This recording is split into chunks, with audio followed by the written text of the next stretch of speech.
Hey everybody, this is Sarah from Simply Sarah Stampin'. I'm playing with my Lakeside stamp set again from Fun Stamper's Journey and thought I'd show you how I created the background for this card. This is one of the cards that my ladies are going to be making in my July Stamp-A-Stacks. It's, I don't know, it's a little bit brighter. It's got more green in it than what I can see on my screen, but I think my laptop screen is going a little bit crazy. It doesn't show the brightness of colors. Anyway, I thought I would make this video just to show them how I do this. We've done plenty of sponged cards before, but I'm going to be using a lot of colors, and I thought, well, if I show them a video first, maybe it'll make things a little bit easier. If you remember, I just created a video using the direct-to-paper technique. This time I'm going to be doing sponging. Sponging is one of my favorite ways to create backgrounds. It can be a little bit time-consuming, but I don't know, I just really like it. So anyway, let's get started with that. I don't want to look at this one because I actually changed it up a little bit. I decided to put a little space in here instead. I don't know why. I guess they can do it either way that they want it. This makes it look like there's maybe more lake back here. This kind of closes it off a little bit. But I want to start from the beginning to show you how I created it. This is a piece of buttercream cardstock, and it's 3 7/8 by 5 1/8 inches. And that's the size I always start with, especially when I'm doing masculine cards. I don't know why. I guess if I want to make it smaller, I can do that. But if you cut it too small, you can't make it any larger. So that's just where I start. Okay, I'm going to take my black licorice and start stamping, and let's see if, sorry, it's shaking. Every time I ink up my stamps, it does that. Let's see how quickly I can make this video. I tend to run a little bit long, and then if I do that, I've got to edit it, and I'd rather not edit it. Okay, so I got to make sure I follow this scene, the second one that I showed you, instead of the first. So what I do is just line this up with what's already there, and hopefully that's relatively straight. Yep, perfect. I like that. And now I'm just going to stamp or ink it on the edges, because I'm just going to do that little bit to fill in right here. And once again, just line things up. That's what I like. Fun Stamper's Journey stamps. What you see is what you're stamping, and that is wonderful. Okay, whoops, can't get rid of that ink yet. I need to do my grassy areas. I don't know, maybe I should have had this stamped already. This is taking enough time just doing this. Oh well, we will just keep on quickly working through this. I mean, it's so easy to create scenes with these stamps. I absolutely love them. Okay, one more and we will get this.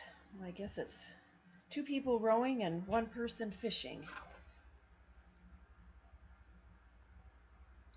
And I want to make sure this is straight. I do not want my boat crooked in the water. There we go. I just love that scene. I love making masculine cards. I have no idea why, but they are fun to make.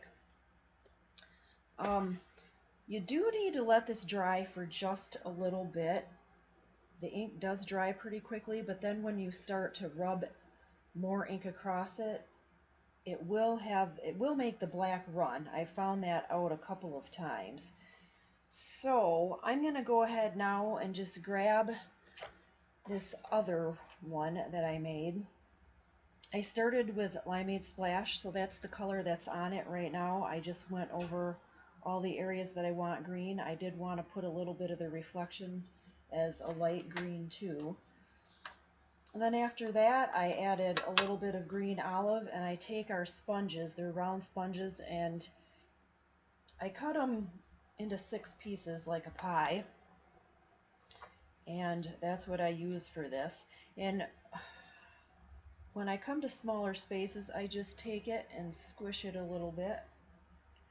And I need to find a Kleenex or I'll get the oil for my fingers on here. So then I just start rubbing that along here. And I don't want to cover the whole thing that I've already made green. I want to leave some of the other green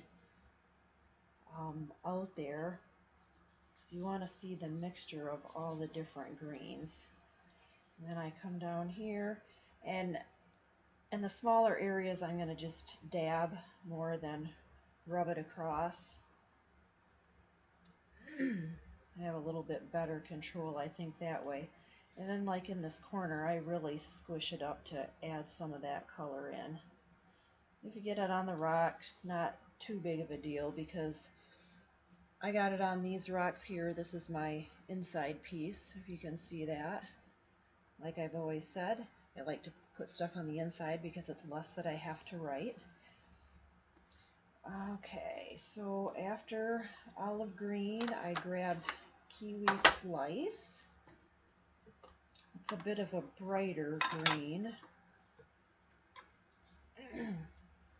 Notice too that I'm taking it and always dabbing it over here on the side. You want to lighten it up a little bit, because once you've sponged it dark, it's dark. So you want to start lighter and work your way toward the darker colors. I don't know if you can see that I'm adding those in or not. Sorry that it's cockeyed, but it's kind of like, I guess, writing. I gotta have it tipped a little bit. There we go. Now you can see more of that green in there. I will add some in here too.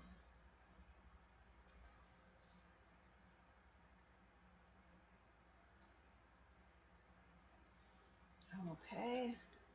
And one last color, Fresh Forest. It's like the darkest green that we have. I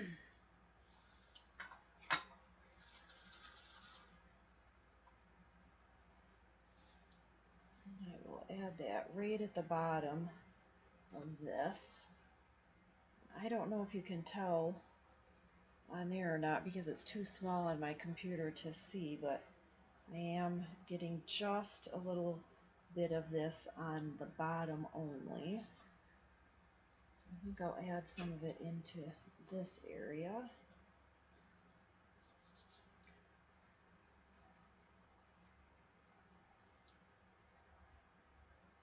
There we go.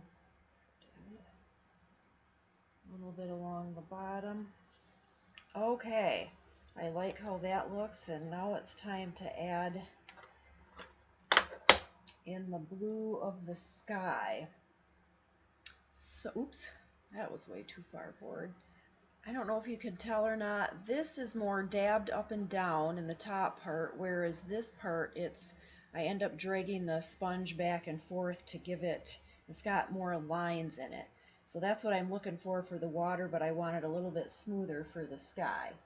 So I'm going to start with Cool Pool. And the sponges do wear out as you start to use them. You can kind of see that right here, but I actually want that, not necessarily for the sky, but I want it for the water. So I think we'll start with the water. And just rub it back and forth, because this is a lighter color. And then what I just do is I start to drag it back and forth. Get it down in here, turn it upside down. And it just really, I don't know, it just gives the horizontal lines, I guess, that I like in there. And now I'm going to quickly do my sky, and this is pretty light. I don't know if you're going to be able to see that or not. I can't see it. Like I said, for some reason I cannot get my program so that it shows the screen all the way. Okay, so I've just got a little bit of that light blue in there. I think I want to maybe darken this in some areas a little bit. Okay. Now the next two blues that I'm going to use are quite a bit darker. One is Catalina Splash, and these you really have to watch, because if you get it too dark, you might be disappointed that you didn't keep it lighter. So I'm definitely lightening that up. I always like to start from my corners and kind of work my way down and in, and keep the edges darker and it gets lighter as you come in. I have no idea why. That's just, I guess, my preference. So go across the top and down. And you're not going to hurt the trees at all. They're dark, they're black at the top, so you're just starting to mesh the green and the blue together, and that's okay. All right, oops, I gotta do the water yet. So definitely want to make sure this is light enough. So we'll just drag this in. And you definitely want to go over the reflections. You want to mix the blue of the water with the green of the trees on the water. And I also want to really get the reflection on the boat here. I want that to be, is that reflection? Shadow. That's what I need. Shadow. So that you want to be a little bit darker. Okay, you just don't want to cover it completely. You want to have light and dark in there. I don't know why. I don't understand all that stuff. I haven't taken classes and I really should. Okay, that looks good with that. And the last color is Blue Lagoon that I'm going to use.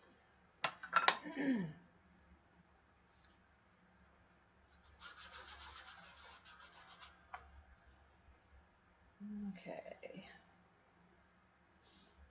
Just bring that in on the corners. Ooh, that's darker than I was hoping. There we go. That's all right. Bring it together. I love the blue of the sky when it's after the sun has set and just before it gets dark, and it's just this deep, rich blue.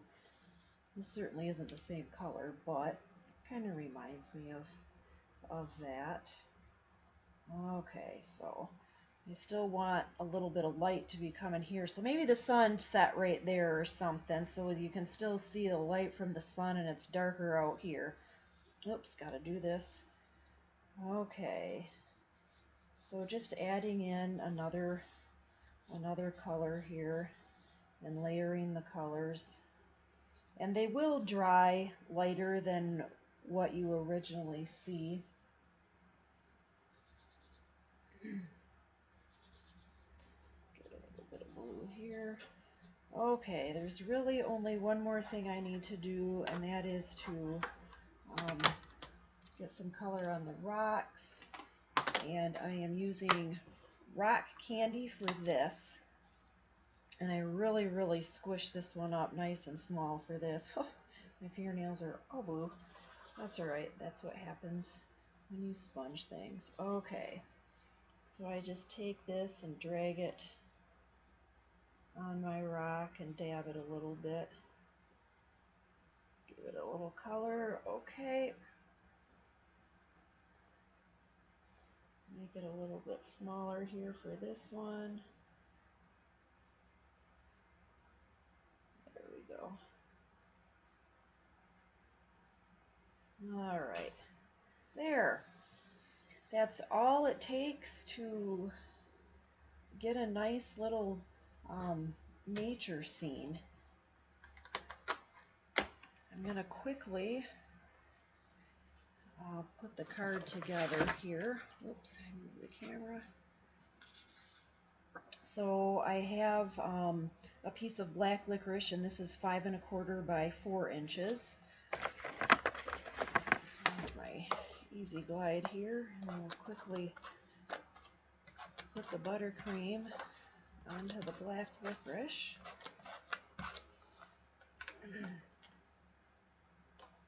Just want to make sure none of that is sticking out.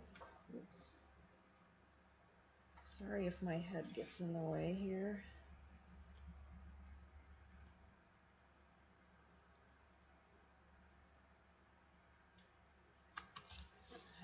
Okay.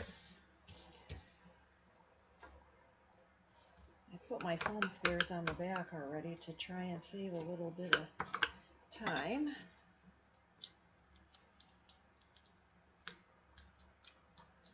And I've got, this is my base. It's Blue Lagoon, and it's 8.5 by, yeah, 8.5 here, 5.5 here, and it's scored at 4 1/4. All right.